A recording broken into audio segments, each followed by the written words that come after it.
Good morning, Alicia, and thanks very much for speaking with us on Blue Notes.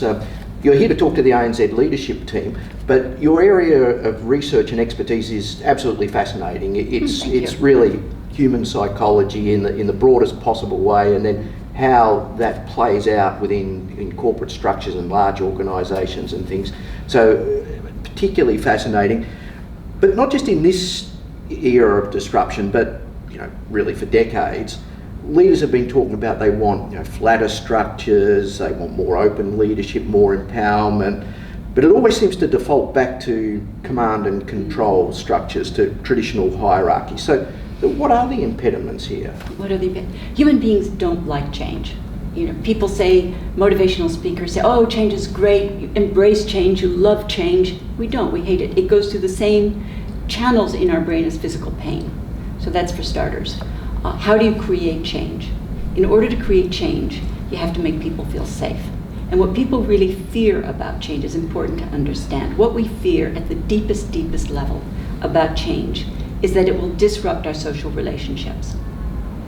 And we will do anything to protect our social relationships, because we're relationship-forming creatures, right? The amygdala, which is the part of the brain that signals danger, is activated when you feel that you're going to lose some aspect of your support network, or that the support network will change and may not be quite as supportive.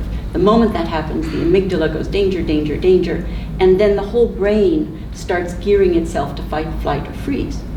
So you can't think innovatively. And yet for the organization to grow and thrive and remain, all the organizations today, we've got to be innovative. So you've got this very basic contradiction between the fear of change and the freeze factor and the absolutely need to try something new, to get that growth mindset, to feel safe enough to experiment, to do things differently. And for that, what you've got to have is people calling out what's right, not just what's wrong, because criticism adds to the feed factor. So you've got to find out what people are doing right and then build on that, even if the results aren't immediately transparent or you can't see the outcomes immediately. You've got to catch each other doing things right and then build on that. And what does that mean for leadership, for the kinds of leaders that are needed to create that sort of safety? Well, you've got to go back to what is the essential factor of being human. The most essential driver of a human being is to create around us a network of truly supportive relationships. If you think about us on the African savannah, we only had each other, and we were quite puny compared to everything that was out there. We didn't have the claws, we didn't have the speed, we didn't have the teeth that say the cheetah had, right? So we've just got each other.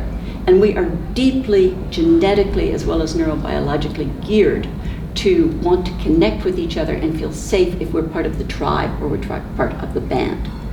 The great leader gets people committed to him or to her so that the genetics and the neurobiology organizes itself to find a way of helping deliver on the agreed vision, on the goals of the leader.